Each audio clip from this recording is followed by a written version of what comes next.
This guy's resume is so impressive, it's hard to believe. So let me tell the audience a little bit about him before I bring him on. Now, guess what? First, he's a talented martial artist. He's a stuntman. He's a fight choreographer. He's an actor, writer, and director. I think he's done it all. It's, it's incredible. He's starred in films like Bloodsport 2, Triple Impact, Kung Fu Brother, Vampire Assassin, and others. Please say hi to my guest today, Ron Hall. Hi, Ron. Hello, gentlemen. Great to be on your show. Wonderful. I'm so glad to finally interview you. We've spoken about a year now, texting back and forth. I've been trying to get you on the show, and we were fortunate enough to meet each other last month at Dr. Robert Goldman's, event in Las Vegas.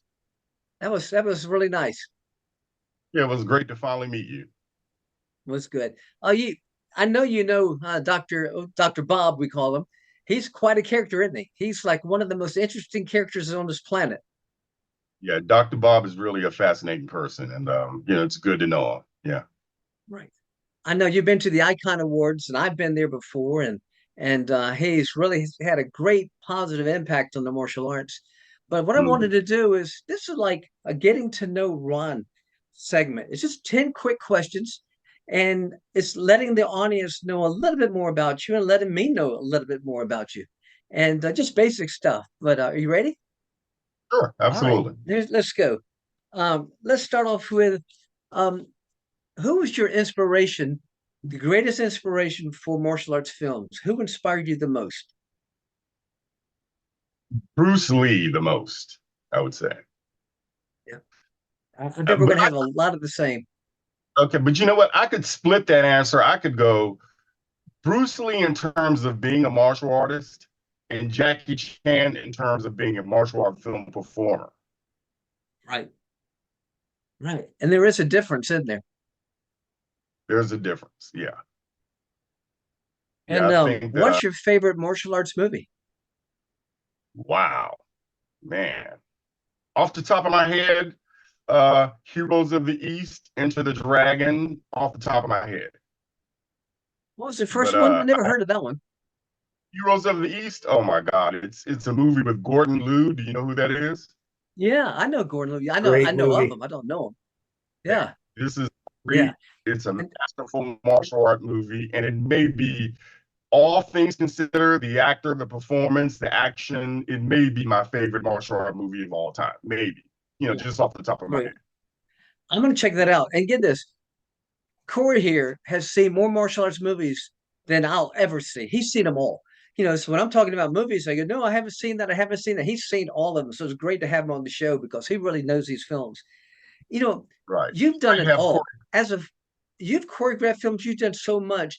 Speaking about fight choreography, because you know how to do the Hong Kong fight styles, who's your favorite fight coordinator? Do you have a favorite fight coordinator that you've worked with or know of or you like to work with? You know what? The reality of it is that there's so many excellent people doing so much groundbreaking work that to pick one who's my favorite would kind of shortchange it. I think that if I had to say one, it would be Jackie Chan. However, Sammo Hung's great, Corey Yin's great, Yin Wu Ping's great, Lao Ga Lung's great, and they all have their distinct styles that all, they just, that at different times, all of them have been my favorite. And that's a good answer because I'm really trying to figure out what your favorite is. I have so many that are the same as well. So we know about your films. Who's your favorite martial arts star? You see in a Um, film, not he's a great I, martial artist, but who do you like? Who do you like the most? you know what? Like I said, I always have to kind of divide Bruce Lee and Jackie Chan because I think that Bruce Lee, in terms of martial arts, is just it's indisputable. He was the first major guy that we had. His ability, we're still talking about Bruce Lee 50 years later. But in terms of film fighting, Jackie Chan has made so many innovations in terms of martial art action that actually the style that's the most predominant style we use today is the Jackie Chan style of film fighting. So Yeah. yeah, that's how I'll call it. I think Jackie Chan's had the greatest impact. I think first Bruce Lee inspired generations of martial artists. Then once we're all inspired, now we're learning more from Jackie Chan because Jackie Chan took it to a whole new level, didn't he? With God doing his own stunts and just being fearless with everything that he did. What about if you had to just pick one? And this is one of the toughest questions you'll ever get. You've done it all. You're one of the few people I've ever known in the business that's done it all.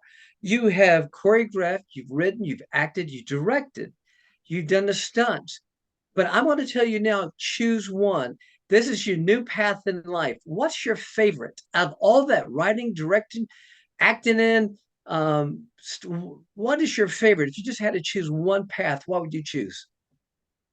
Right now, I would choose produce. Producing. I think to produce a martial art film because, as a producer, you shape it almost as much as the director, just in a different way. Selecting your crew, selecting the idea to even pursue, to make a movie, selecting the director, all of those form the movies. So I think being a producer would probably be the one thing I would pick. That's a great answer. I I would choose that now because of my age, but but no, that's good because as a producer, Keith Strandberg's a good friend of mine. Do you know who Keith Strandberg is? Sure. With Yeah. seasonal films, of course. And that's why Forever. he's a writer producer. He wanted to shape the films and have an impact where somebody couldn't come in and say, no, I don't like this or whatever. No, he wanted his final imprint on that film. So the producer has that. Now, speaking of martial arts Yeah. films, As a what is your favorite movie? Do you have one or two? like of seasonal movies, No. Any movie, of not which even a movie? martial arts movie. Just what's your favorite movie? If somebody says, hey, Ron, what's your favorite movie? Oh, oh, here you go. Raiders of the Lost Ark, my favorite movie of all time.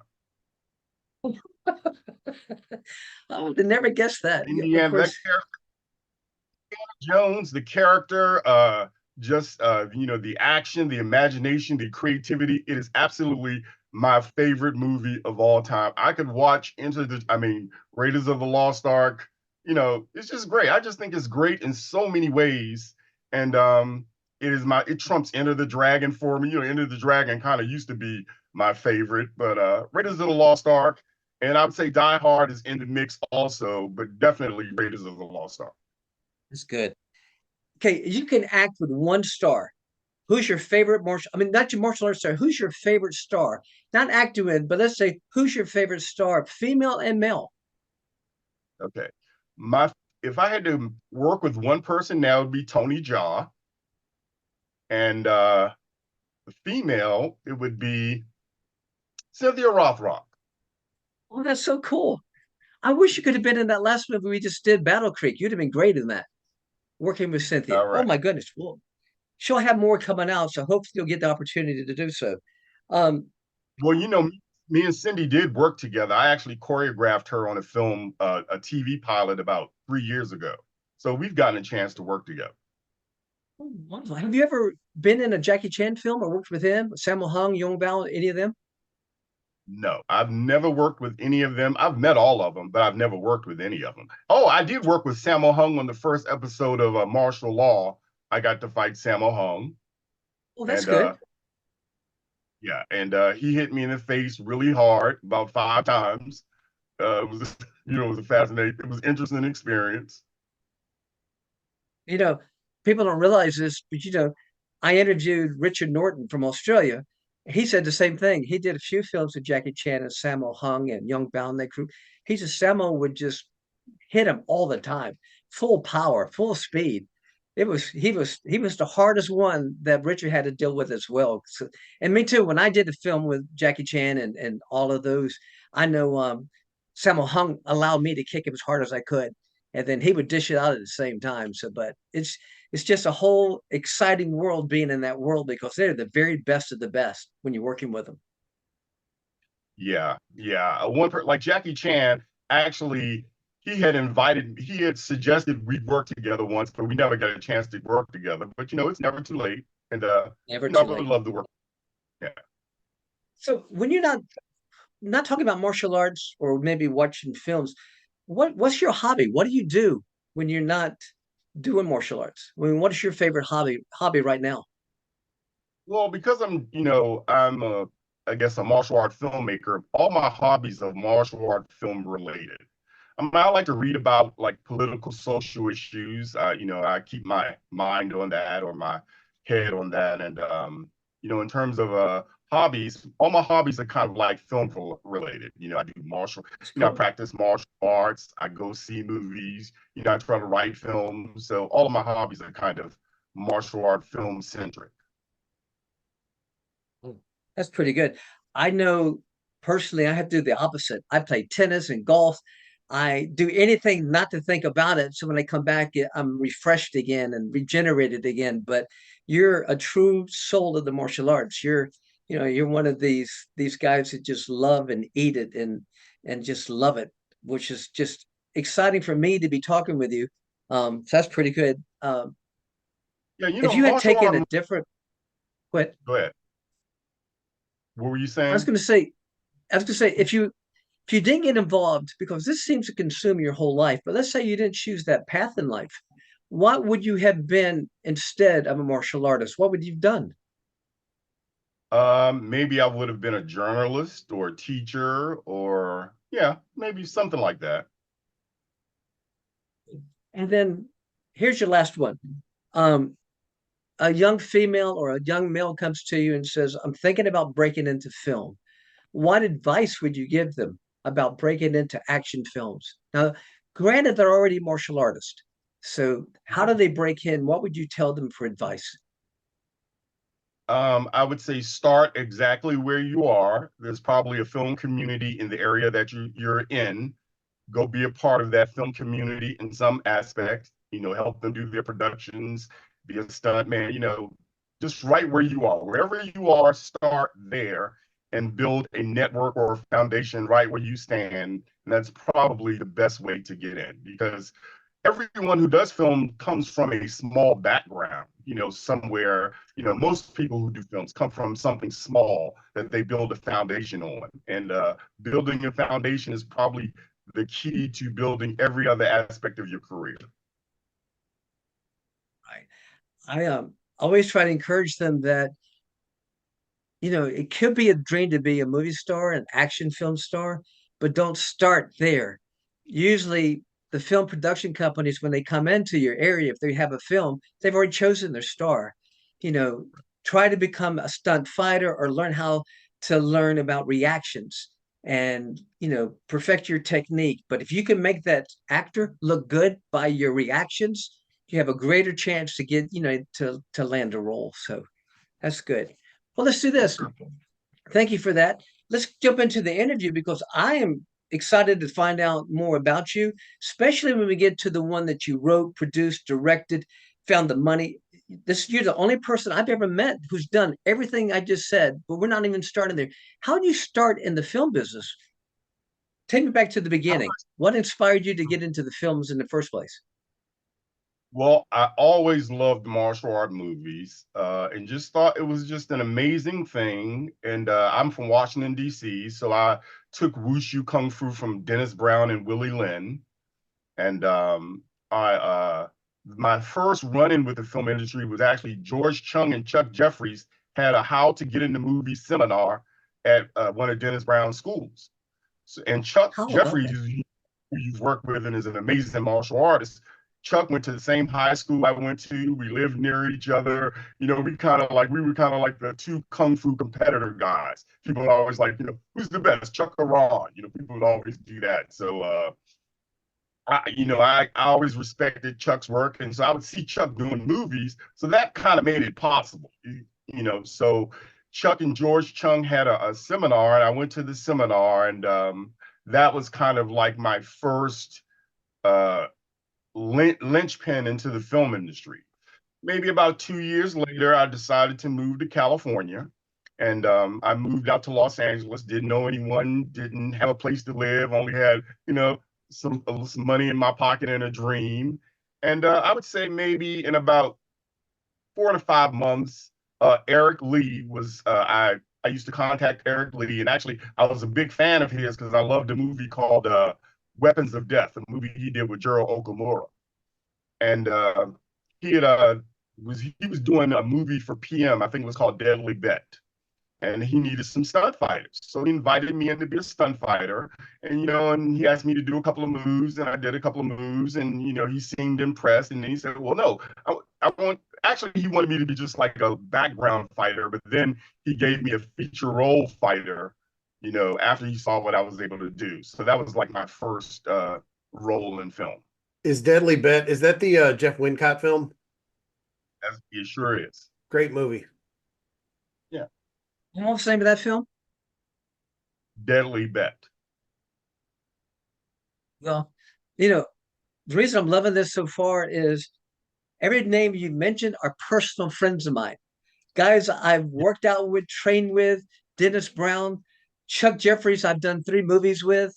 Um, George Chung is one of my great friends. And back when I used to be a competitor, George would come into Atlanta and I'd bring him into my karate school and we would work out and spar. And he worked on forms and he would teach me kicks off of walls.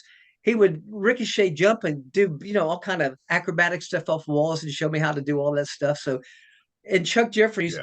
if you ask Keith Strandenberg, who's produced all these films, he's worked with everybody. I mean, some of the greatest from Billy Blanks to Van Damme, you name it. He'd go, if I go, who's your favorite martial artist? He goes, oh, Chuck Jeffries, hands down. Who's the most talented? He goes, oh, no, Chuck Jeffries, hands down. That's how good Chuck Jeffries is, you know. Oh, no And doubt. everybody who's ever worked with Chuck, he has a great personality. He makes you laugh the whole time you're working with him. So that's so fortunate that you got a chance to go to high school with him and train with him and then go to a class and learn how to break into films with Chuck and George Chung. That's the best of the best. So you have a great Oh, yeah. foundation. That's great. Yeah, they're both incredible martial artists. Actually, I always tease him about doing the best kick I have ever seen in the history of martial art movies. He did this film called Hawkeye. It was with him and Chuck Jeffries. And at the beginning of the movie, he's talking to a guy at a pool table. And as he's standing right near the guy in the pool table, he just does an effortless, extremely fast, high, accurate hook kick that is just incredible. I mean, this kick, I've never seen anybody do anything close to this kick in all of martial art film. And it's just a great kick. And I tease him about it every time I see him. You know, I was fortunate to have Tony Leung as a fight choreographer for super fights. And Brandon Gaines started that with me and Chuck Jeffries. And the whole the stunt team, along with Tony Leung, they just fell in love with Chuck. They just couldn't work with him enough or talk about him enough and just enjoyed being around him. But here's a guy that could do anything. You can say, do this, and then he would just do it. For example, they asked me to do something. They said, you're going to, on one of the films I was working with Chuck, they said, you get kicked down, then you got to do a kip up and then shoot your gun. And I remember asking the director, I went, what's a kip up? You would never, Chuck Jeffries would just laugh at that. Of course he could do a kip up. They had to teach me on the set for 5 minutes how to kip up so I could do it and then shoot in the film. I mean, so when you have somebody that can do it a lot, I mean, can do it all like a Chuck Jeffries, then it makes your film experience so much better for especially from a stunt coordinator's perspective. So tell me this: how do you get started with Bloodsport 2, working with Daniel Bernhardt? How do you Okay. get that role? Okay. So how that happened was I had I was trying to get into films and I actually had made a demo reel. And the American film market, which is in Santa Monica, is a place where people would go and buy and sell films. And when one night they were closed, and I took my demo tape and I put it outside of like 15. I had 15 demo tapes. I put it outside of 15 doors. And the next day, 3 of the companies that they saw the tape, they gave me a call. Well, one of them was a company, a Davian, that I went to Hong Kong and the Philippines to do 3 movies with Dale Cook with. But the other person was Mark DeSalle, and Mark DeSalle had started the careers of Jean-Claude Van Damme. He started the careers of Jeff Speakman, and he started the career of Daniel Bernhardt. I actually Wow. was the guy before Daniel Bernhardt that they had signed to a multi-picture deal. So Wow. what had happened was I met with Mark Sal, and he was basically telling me, that Jean-Claude's audience was like a largely black audience. And if they threw a martial artist, that was in there, you know, be sure that it would be successful, because of the audience. So they signed me to a multi-picture deal, and I stayed under contract for about 2.5 years, waiting to do a film. But a lot of things were going on. He was with Paramount at the time, and just they were having some issues, and just a lot of political movie politics were going on. And so when my contract was over, I went to Hong Kong to start doing some films, and then I worked for Davian and did 3 movies with Dale Cook. And when I came back, uh, Mark was telling me he wanted to make Bloodsport 2. So, and he had pitched it to me kind of like it would be like a Lethal Weapon movie with martial arts, basically Bloodsport 2. But what ended up happening was he ended up losing the rights to the movie somehow, and it ended up in an entirely different production company's hands. So then I had to come back to re-audition for actually my role in when they first wrote it, my role was a larger role, but they had rewritten the script. And then I had to come back to re-audition for a smaller role that, to be in the film. So they were already shooting the movie, and I think they had cast Michael Jai White. But what happened was Michael Jai White ended up getting the Mike Tyson movie, and so they called me at the last minute to go to, Bangkok to work on the film. So that's how I got involved with Bloodsport 2. Also, like working with Daniel, was he appears to be just a phenomenal athlete on film. Is he that way in person too?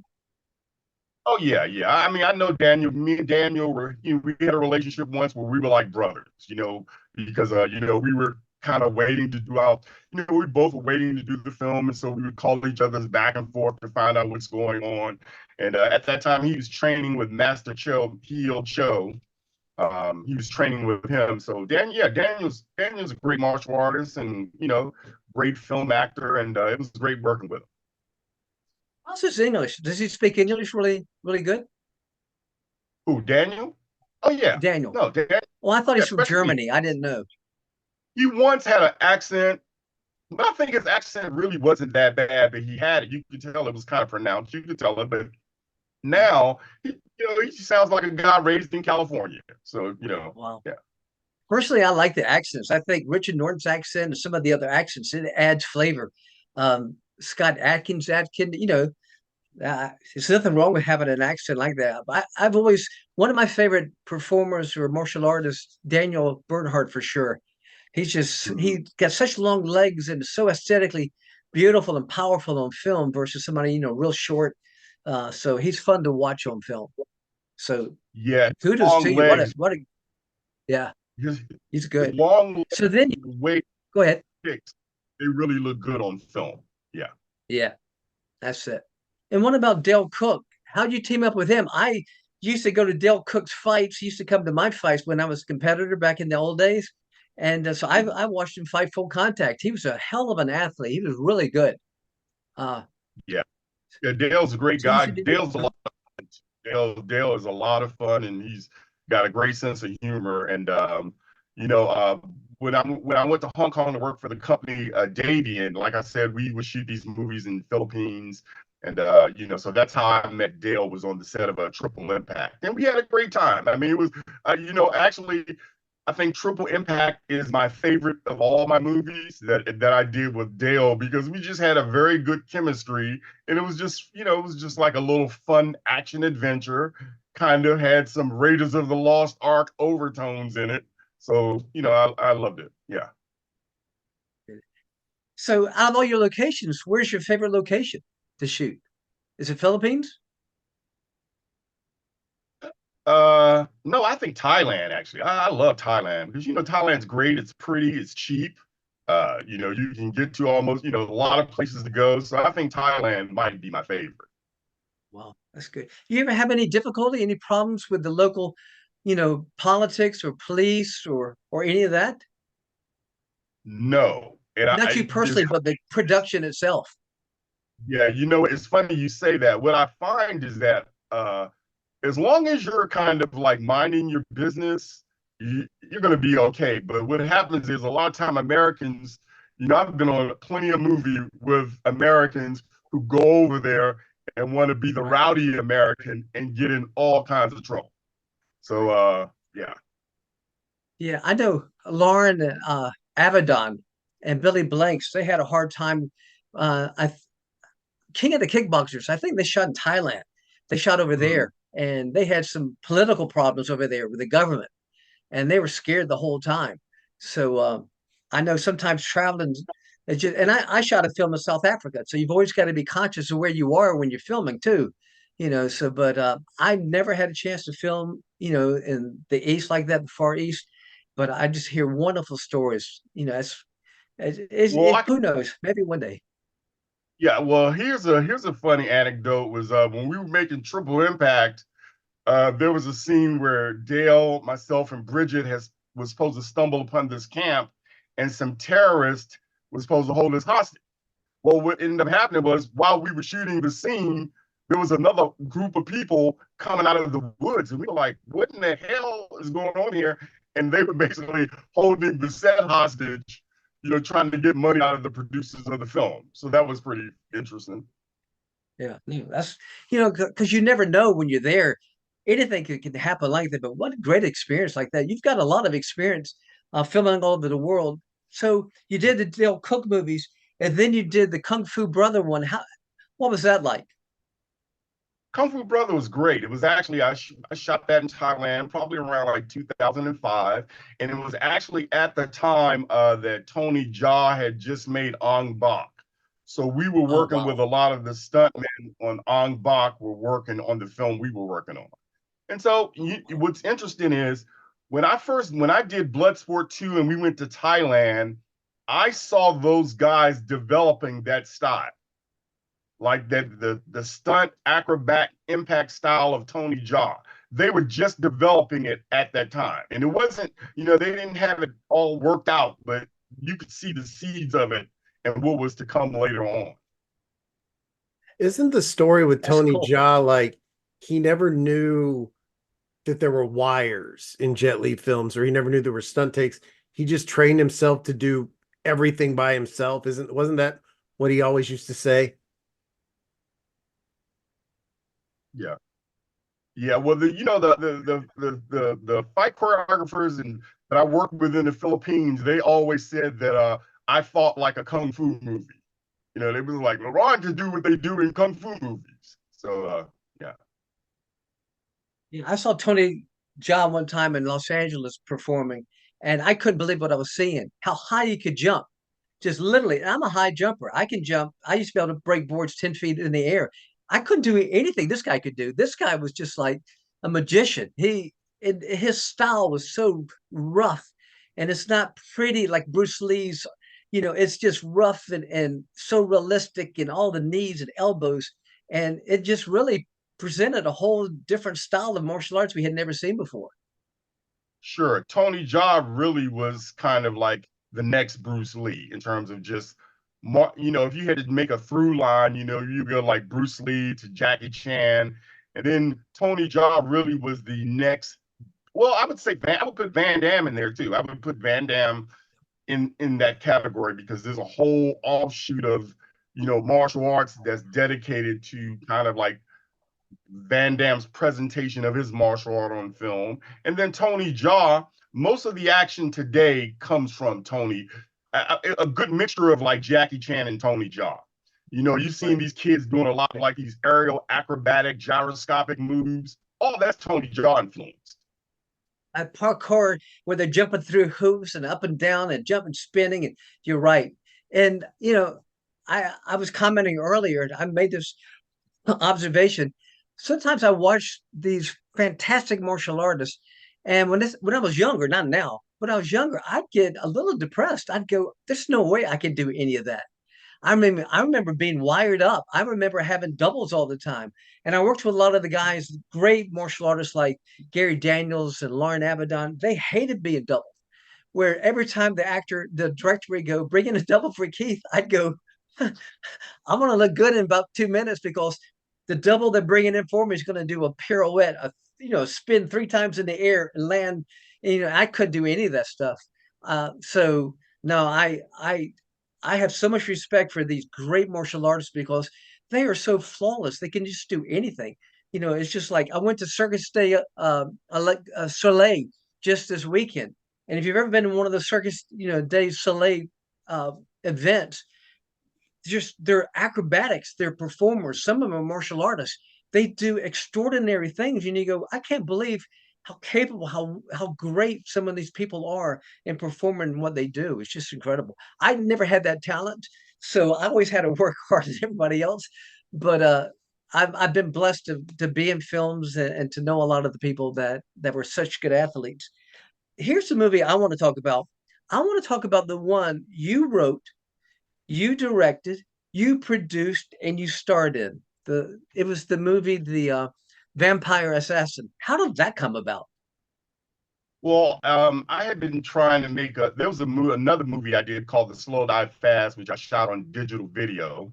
And I was looking, to make another film, and I was sending my demos around. And David Huey from CineXcel, David did movies with like Richard Norton, Gary Daniels, Daniel Bernhardt.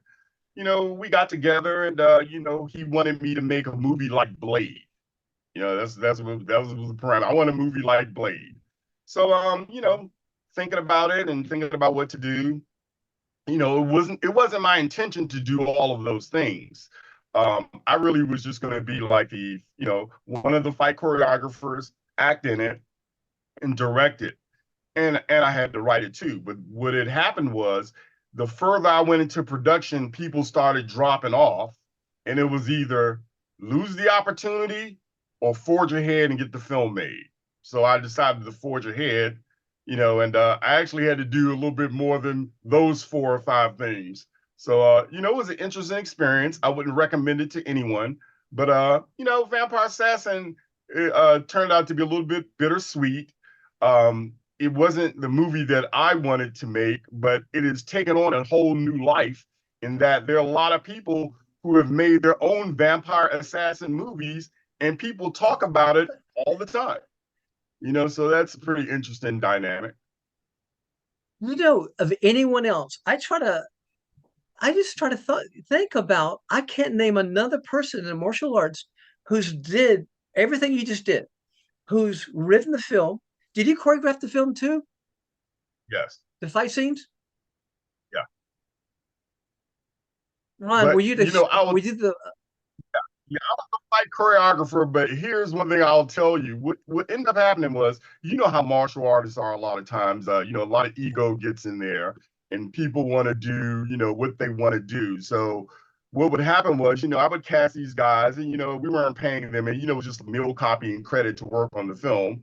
So people started making all kind of demands on me about the choreography. So what I ended up deciding to do is just, I would let people do what they want to do, and I would just fight around them. wow. Well, that's Yeah. that's a formula for I don't know, for explosions on the set because people's personalities, and when they get on the set, I don't know, you almost got to take control as a fight choreographer. But I Well, don't I know of would another tell you. person. Go ahead. Well, what I would say is that, like I said, a lot of times you would just have so much confrontation in terms of the choreography, what to do. It became easier for me to go, let me see what you want to do, look at what you want to do, and then I will take what we can use so that we can do it, so that we can move forward. And actually, for the most part, it worked. It worked okay. Gotcha. But I was going to say, I don't know of anyone, not Jackie Chan. I don't know of anyone that Bruce Lee, anyone who's written the film, produced the film, starred in the film, and then directed the film. How did you get how was the directing experience? Oh, well, directed. I mean, I was a fight choreographer already. I had did choreography in other movies, so that was just directing. It was just an extension of that.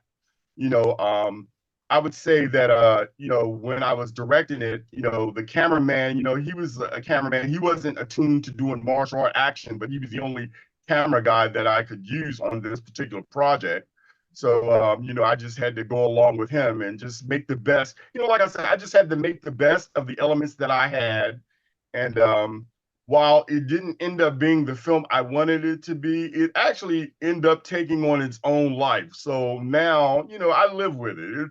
It's kind of like you know, I don't know what you call it, but I live with it and I find some joy out of it because there are thousands and tens of thousands of people that talk about Vampire Assassin. It's pretty funny. I'm actually thinking about having my own Vampire Assassin film festival one day with all the people who made their offshoot Vampire Assassin movies. It's a great name. It's such a great name, great concept. You took on so much. You're the only one that I've ever heard of that took on the role of doing all of that at one time. So you've got to give yourself some kudos. Maybe the film didn't turn out like you wanted, but how do you secure Lionsgate to do the marketing, distribution for it? How did that come about? Well, I mean, how that came about was basically the film traded hands, meaning that it was sold to a smaller company that ended up selling it to Lionsgate. I got you. So, and they blasted it, meaning that when that movie came out, everywhere I went, you remember when Blockbuster used to have those like walls and they would blast a movie. Right. This movie was every video store I could walk in, they had at least 20 copies of Vampire Assassin. That's incredible. And I Here's what people don't realize. And a lot of the listeners around the world, they're younger generation, and they like martial arts or might be interested, but they don't realize the genre that we had back then, how exciting it was. I went to one of the blockbusters one time to do a signing for one of my movies. I made the mistake when somebody came up to me and said, oh, I liked you in that film. And I saw it wasn't that big of a deal. I put it down a little bit. The owner of the shop said, stop, come with me for a second. Took me into the office, says, do not ever cut down one of these martial arts films again, your film again. You might not like it, but everybody comes in these stores, love martial arts films. That's where we make our money, from these martial arts films. So I learned a lesson from a store owner, not to put my own films down, going, no, you got to build your films up, because then that in that world, that martial arts world, if you wanted to see martial arts, you had to go to a martial arts movie. Guess what? Today, if you want to see martial arts, go to any action film. Tom Cruise is doing it. Name a star. They're all doing martial arts. But back in our day, if you wanted to see pure martial arts, you had to go pay for a ticket to see a martial arts movie. And we had a right. specific genre that is still alive today that people still talk about and still miss it. Your film festival, I think, is a great idea, and you'd be surprised how many people would show up. Oh, you know what? I mean, if I had to quantify it, I would say maybe 1,000 people have told me Vampire Assassin is their favorite movie. I mean, people write me all the time about they like it, they like the story, they like it, they see, so I live with it. And it's, I get joy from the joy people get around from Vampire Assassin. And I I think it's think a that, you know what? great idea. And the title is so strong that if you look up Blade, a lot of times they refer to Blade now as a vampire assassin. Wow. Chuck Jeffries was doing a lot of the stunt work in the Blade movies. Yeah. Well, like Yeah. we both said, Chuck is really just one of the most talented martial Yep. artists ever. So yeah. Yeah.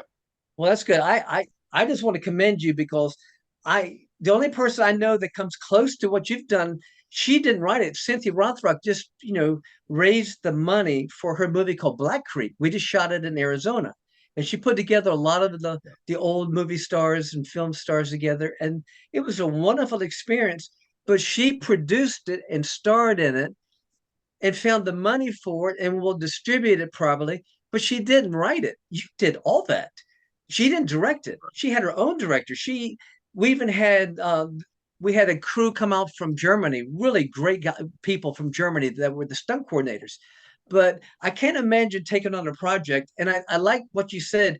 You didn't start with that in mind, having all those responsibilities. It just kind of happened that way. But if somebody told me, oh, you got to write a film, you're going to star in it, produce it, direct it, market it, choreograph it. I'd go, I need a team. Right, that's a lot to do. So kudos to you. That was really good. Yeah, it's yeah, it's a lot of work, and like I said, I wouldn't recommend it, but it was a very interesting learning experience, and I think, I mean, I would put it this way: if I had that opportunity again, I'm sure I could do it with no problem. That's I don't think it would be a problem. Just understanding what's involved and what you need to do all of those things is that I guess what I wanted was why I started taking on the role of a filmmaker was, I would be in these movies and everybody would go, the action is great, and but maybe the story wasn't that good or something like that, and I always kind of wanted to, my favorite martial art movies is when the action and the story meld together. Like that movie I was telling you, Heroes of the East, or the Keith Right. Strandberg movies are excellent examples of martial art movies. No Retreat, No Surrender, King of the Kickboxers, movies with really strong stories that are centered on martial arts, and the action's incredible.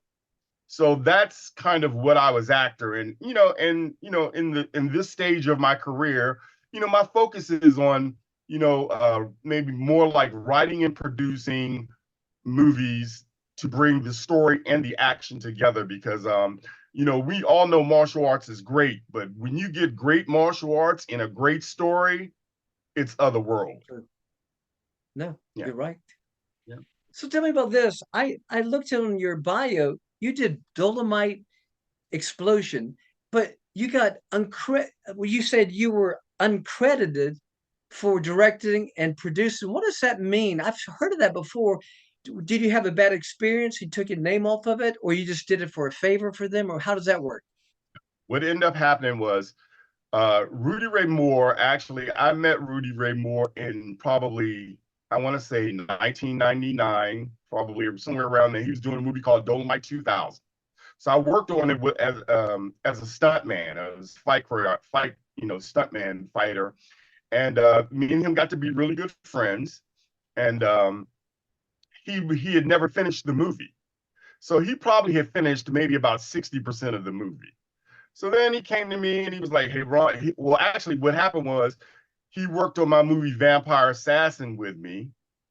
And then when he saw what I was doing, he was like, "Hey, Ron, you know what? I think you can finish my movie, my Dolomite movie for me."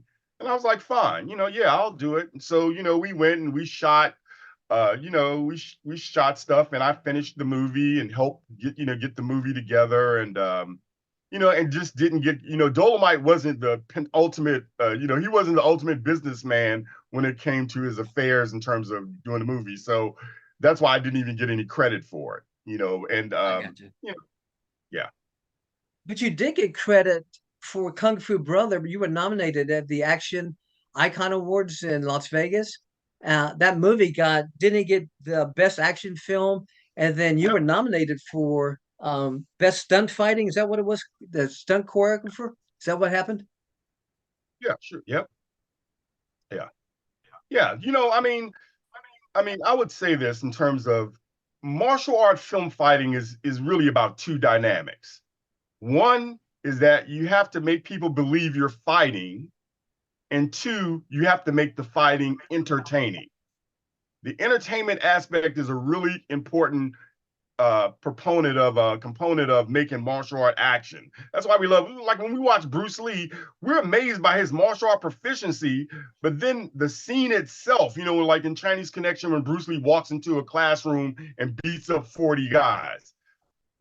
No way can a guy walk in a room and beat up 40 guys. However, he does it with such expertise, and the story elements make sense that you just go along with it and appreciate it. So that's martial art at its height, is when your martial art is excellent and the story, and the story within the action is excellent. So that's kind of always my goal is I want you, as a person who's watching the scene, to be entertained and believe that it is possible that I could do what you see me do. Well, there's so much to learn. I wish I could have become or had at least attempted to direct a film, because I know the elements that make a movie good or a fight scene good or bad or whatever. And sometimes it's not about the two fighters just fighting. It's about how you film it, how you shoot it, what speed of the camera. But but really the masters were back in the old days. Look at Bruce Lee. He became a sensation because that director, Robert Klaus, who didn't get along with him, knew how to put the camera on his facial expressions. So it wasn't about just a fight. They would do some techniques and then they show close-ups of Bruce Lee. How often do we see close-ups of Bruce Lee, and just making small moves and and that's what we all copied. And I went, that's how you create a star. One of my podcasts, I put how not to create a star. I took one of my sequences in Revenge of the Ninja. I have Sho Kosugi's in there. I have to go help my brother out. So I fight 4 or 5 people in front of this high rise building. And I go, here's how you don't film a fight scene. I walk in and it's beautiful kick, boom, boom, boom, boom, 4 or 5 kicks. I knock them all out. I run into the building. I said, where did they create a star there? It just saw anybody can run and kick and run in. But Bruce Lee, if you had been filming him, he would have stopped. The camera would have been on him, like the good, the bad, the ugly. You know how Right. Clint Eastwood used to do it? And the director would put that camera on the good guy and the bad guy, and they go back and forth. You have to play that way to build up the tension between them. And so many times I've been in films where just do your move and just go, no, hurry, hurry, hurry. That's what I used to hear out there. Hurry, get it done and just go. But it's not about get it done and just go. It's about creating that presence, that tension, or whatever you're trying to do. So I think I missed my boat. I wish I had directed more. I did choreograph, and I had tension between Mhm. my fighters because you make one look better than the other, they both get upset. They go back and forth in the whole bed. So it's not an easy job, especially when you take on responsibility of doing everything at the one time. So definitely, I give you credits for that. Let me kind of end this up a little bit. What do you see as your future? What are you working on now? And if you had fans out there, just what would you like to tell them to look forward to? Okay, well, I have a film right now that's running the film festival circuit. It's called Shadowfist 3. It was directed and produced by Robert Samuels and Robert Jefferson. I'm the villain in the film, and I think we've won 10 awards so far, probably 7 of them for Best Action. So, Wow. it's my first screen performance as an actor in nearly a decade. And, because I know a lot of people, when you get older, people think maybe you can't do what you used to be able to do. But one thing I'm proud about this film is that if anybody had any doubt of can I fight the same way that I've always fought, you will lose that the first fight scene of the movie. Is that Wow. it shows that I'm still capable as a fighter of doing, the same exact type of fighting I've always done. So I'm pretty proud of that. And I'm supposed to start on a film in about a month, a film called On the Run. And and then there's some other projects that are circling around. But I guess my main goal really is I really want to make a great martial art movie. And I mean great in terms of story, concept, action. A way I always put it is I want the film as exciting as the action sequences it contains. I mean, there have been many great martial art movies, and I think that's when martial art movies are at its best is when you can take a story that's really the fabric that allows you to hook all the amazing things about martial art into that fabric that when people leave, they got the entire experience. The story's been told, maybe they've learned a lesson, they've been entertained, they've been frightened, they've been amazed, they've been, thrilled, inspired, and they've been, excited from the dynamic action that you put into the movie.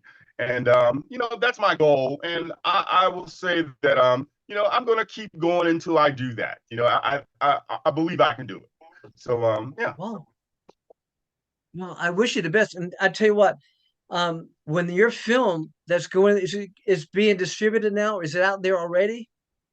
How can we We're see still on that the film? film, yeah, it's still on the film festival circuit right now. Well, once we get a hold of it, then what we'll do is we'll do a special on it and highlight it, promote it, see what we can, put some seats in the theater for you, or have people stream it. Are they streaming that movie? Will it be in the theater? How do you think they're going to distribute that film? Um, I really don't know because I didn't produce it. I'm just in it as an actor. But Gotcha. we will see. Good. Yeah. Well, we'll do our best to promote not only the movie but promote you too. I've really enjoyed talking with you because you've got as much experience, if not more, than really anybody I've ever worked with or known. So I'm very, honored to have you on this show, and I can't wait for my audience to get to know you. And hopefully, what they're going to find out once they hear you and see you, and we talk about this, they're going to go out and start searching your movies, and that's what you need. You want to let's get some momentum built up for you where you can do another movie. I'd love to do something with you, but I'm like you. I want to be behind the camera. I'm probably much better behind the camera than in front of the camera. But no, so Sure. listen, Well, thank you. I appreciate you being on the show, and I want to thank you so much. And so thank you. And again, let me just kind of sign off here. Corey, thank you so much for being on this show with me. And I hope you enjoyed it as much as I do. And I have one if you question. guys like this episode, I want you to like it and share it. And of course, leave some comments. I'd love to hear comments about Ron Hall. I'd love to hear some. And then also, please subscribe. And the more you subscribe, the better for our show to see more shows just like this. Until next time, ciao.